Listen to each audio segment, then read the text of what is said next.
Hey everyone, Nick here, and I want to go over some third-party controller options for the Nintendo Switch.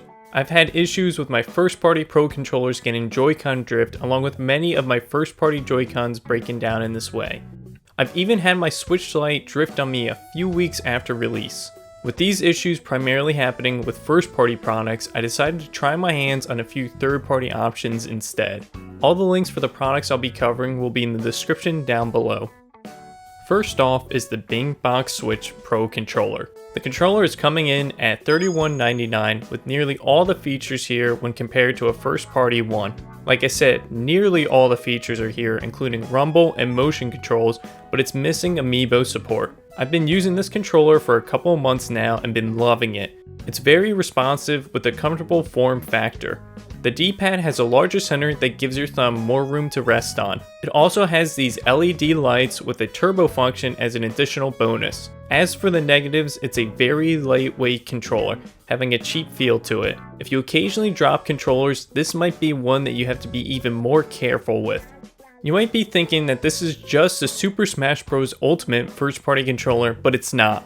Next on our list is the Gamekaws Switch Pro controller at a price point of $32.99. It's actually a knockoff that is nearly identical to that of the Nintendo model. If you're looking for a backup Pro controller to a first-party one, this might be the best option for you. The lightweight and form factor are very similar to that Nintendo's own brand. It has rumble and motion controls but is missing amiibo support, though there are some downsides to this controller. Unlike the previous controller, this one you can't wake up your Switch with. The left analog stick does stick often for me, forcing myself to lose control during gameplay. Our next controller is more of an accessory for other controllers working on the Switch. This is the BIGBIG One wireless controller adapter model R100 Pro. This will cost you $25.99 and can work on a variety of platforms with a variety of different controllers. I mainly use it on my PlayStation 4 using my PS5 DualSense controller. As for the Switch here, just like my PlayStation 4, I'm using the DualSense controller here. I'm shocked at how well this works with the Switch. Rumble and motion controls carry over, but there is no possible way for amiibo support. If you're a fan of the DualSense or DualShock, this might be the best adapter for you. Unfortunately, you cannot see how much battery is left on the controller. Another drawback is the confusing button layout. On a PlayStation controller, the X button is the confirm button, where it is placed on the Switch, it's the B button or the back button. You can easily remap these buttons in the system settings or rework your brain to not worry about this. I felt like throwing in my only third-party Joy-Con being the Hori D-pad controller. This controller is an officially licensed Nintendo controller.